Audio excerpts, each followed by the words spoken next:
est 19h30 et c'est l'heure de l'actualité sur la télévision de la famille.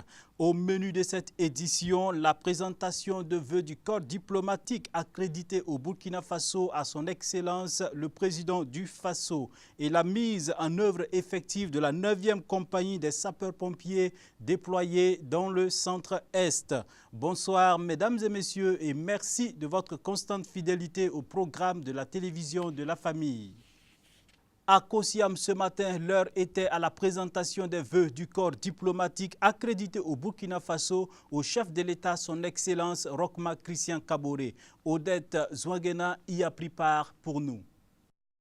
La traditionnelle présentation de vœux de la nouvelle année du corps diplomatique au président du Faso n'a pas été dérogée en ce nouvel an 2018. Les représentants des organisations interafricaines et internationales, les chefs de mission diplomatiques et consulaires ont à tour de rôle présenté leurs vœux les meilleurs au chef de l'État, à sa famille, au gouvernement et à l'ensemble du peuple burkinabé. Saisissant de cette occasion, ils ont réitéré leur appui sans faille à accompagner le Faso dans sa quête de développement durable. Excellence, Monsieur le Président, la présentation des vœux est aussi une occasion pour nous de vous exprimer, ainsi qu'à l'ensemble du gouvernement et à tout le peuple burkinabé, notre gratitude pour la chaleureuse hospitalité, la diligente collaboration et les facilitations dont nous sommes logés dans l'accomplissement de nos différentes missions.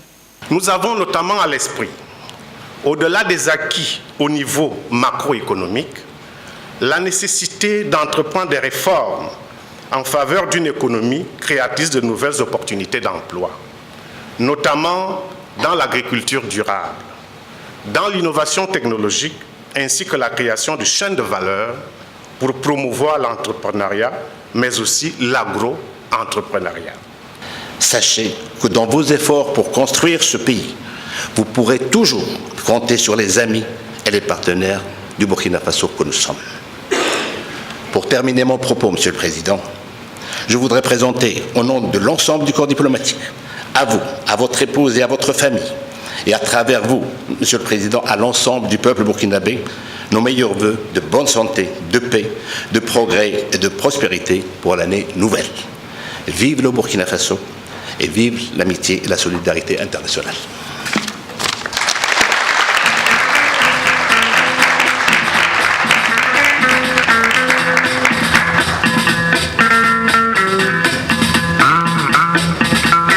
Rochmark Christian Kaboré a accueilli leurs différents messages comme un signe traduisant de l'excellence des relations et de la coopération qu'entretient le pays des hommes intègres avec l'ensemble de la communauté internationale. Les félicitations de l'ensemble du corps diplomatique, des représentations des organisations interafricaines et internationales, des cadres du ministère des Affaires étrangères ainsi que la photo de famille ont mis fin à cette cérémonie solennelle. Après avoir reçu les vœux formulés par le corps diplomatique à son endroit, le chef de l'État en retour s'est adressé à ces diplomates venus bien sûr lui présenter leurs vœux. Et c'est au micro de Zouangena Odette. Permettez-moi à mon tour, à l'aube de la nouvelle année, d'adresser à vos mandats vous-même, à vos collaborateurs et à vos familles, mes vœux de santé, de bonheur et de prospérité dans un monde en paix. Ainsi que vous l'avez vécu avec nous sur le plan sécuritaire, l'année 2017 aura été des plus éprouvantes pour le monde en général, pour les pays de la bande sahélo-saharienne et le Burkina Faso en particulier. Les forces du mal n'ont eu cesse de nous attaquer, faisant de nombreux morts et des blessés qui porteront à vie les séquelles physiques et psychologiques de ces actes barbares et ignobles. Dans ces épreuves, nous avons toujours bénéficié de votre solidarité agissante. Comme vous le savez, ensemble avec les autres pays membres du G5 Sahel, des pays amis et organisations internationales, nous avons engagé une lutte implacable contre ces fléaux qui sont le terrorisme, l'extrémisme violent et les trafics de tout genre dans notre région. Mise en place il y a seulement quelques mois, la force conjointe est en train de monter en puissance et j'en suis convaincu, saura apporter rapidement la riposte appropriée.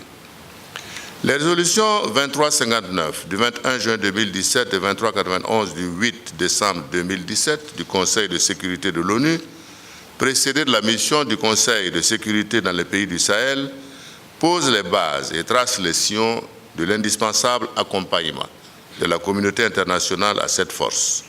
Ce soutien, je l'espère, prendra certainement toute sa dimension lors de la conférence de mobilisation des ressources prévue à Bruxelles en février prochain, ainsi que le laisse présager le fructueux sommet de Paris le 13 décembre 2017.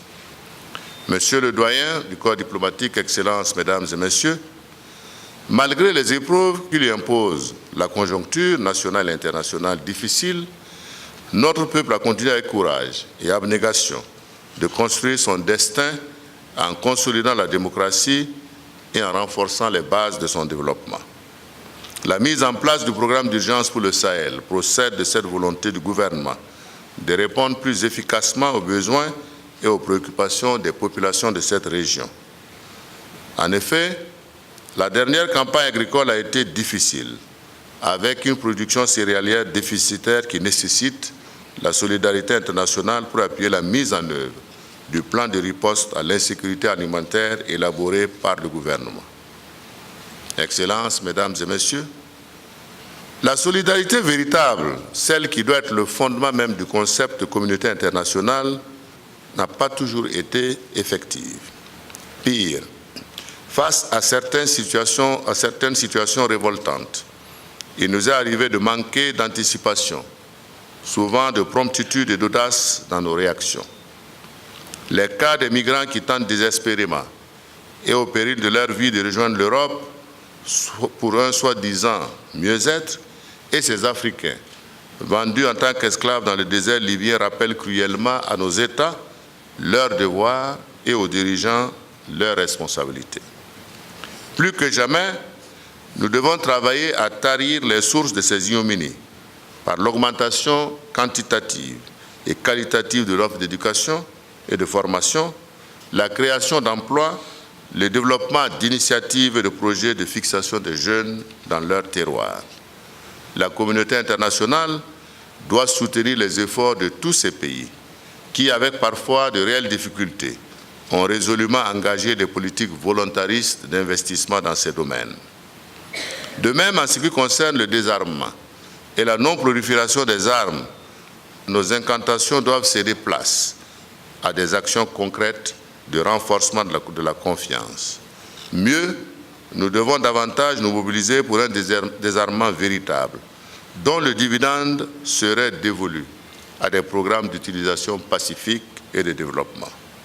Enfin, comment oublier la dégradation de l'environnement et le changement climatique contre lesquels nous devons mener un combat sans merci, débarrassé de nos orgueils et de nos certitudes. Je voudrais réitérer ici la pleine validité de l'accord de Paris et de tous les arrangements que nous avons ensemble adoptés et appeler à leur respect car ils constituent un consensus minimum pour assurer la survie de notre planète. Au cours de l'année écoulée, j'ai eu le plaisir d'effectuer des visites officielles ou d'amitié et de travail dans certains de vos pays et de rencontrer également les premiers responsables d'organisations internationales et interafricaines. En retour, des dirigeants nous ont fait l'honneur de visites au Burkina Faso. Ces visites et ces rencontres nous ont permis de raffermir des relations déjà solides et une coopération mutuellement fructueuse. Je me réjouis à ce propos de la convergence de vues que nous avons toujours eue et je puis vous assurer que le Burkina Faso, pays de paix et d'hospitalité, ne ménagera aucun effort pour continuer de cultiver et de nourrir ses relations amicales et fraternelles. À l'évidence, les chantiers et les échéances de 2018 augurent d'une année de grands défis. La paix et la sécurité seront encore, hélas, au cœur de nos préoccupations. S'il convient de se réjouir de l'affaiblissement des groupes terroristes au Moyen-Orient, il faut craindre un repli de certains de leurs membres dans les zones vulnérables, comme celle du Sahel, fortement fragilisée par diverses crises. Nous devons donc adapter nos stratégies et nos méthodes de lutte à un moment où nos efforts commencent à porter fruit. Je ne doute pas que nous pourrons bénéficier à nouveau de la coopération de tous pour réussir ce combat. Dans l'espoir qu'ensemble, avec nos efforts conjugués, nous pourrons créer les conditions nécessaires à l'éclosion d'un monde plus solidaire, plus sûr et de progrès. Je vous souhaite à nouveau mes vœux de bonnes et heureuses années 2018. Je vous remercie. Les travailleurs de la commune de la ville de Ouagadougou et les maires des différents arrondissements n'ont pas dérogé à la règle. Eux également sont venus d'un commun accord présenter leurs vœux de succès au maire de la commune de Ouagadougou et c'était en présence de Delphine Banissi et Dieudonné Koumsara. Des vœux de santé, de prospérité et de succès, c'est ce que tous les travailleurs de la commune de Ouagadougou, à travers la voix du secrétaire général, ont souhaité à leur premier responsable. Civilité observée, monsieur le maire, je voudrais, en l'entame de cette année nouvelle, en ma qualité de secrétaire général de la commune et premier responsable du personnel, vous formuler les sincères vœux de santé, de prospérité et de succès à vous, à votre famille et à l'ensemble de l'exécutif municipal. Selon Christian Charles Rwamba, l'année 2017 a été faite de haut et de bas. Cependant, ce qu'il y a à retenir, c'est que le maire de la commune a travaillé à renforcer le capital humain à travers des formations des agents, l'organisation des concours professionnels et plusieurs autres actions de développement. Et pour le premier responsable de la capitale, le début de l'année marqué par cette cérémonie représente des moments d'évaluation de l'année écoulée afin de rectifier le tir si nécessaire pour la nouvelle année. Le message qui a été passé, c'était un message qui appelle tous les agents de la commune à se retrouver vers les projets de développement, à se considérer comme étant des agents au service de la collectivité et des habitants de la ville de Ouagadougou. Comme on l'a dit, les attentes sont pressantes et nombreuses. L'assainissement de la ville qui est une priorité. Il y a également le transport en commun, c'est-à-dire pour régler le problème de la mobilité urbaine, parce que circuler à Ouagadougou devient un problème très crucial.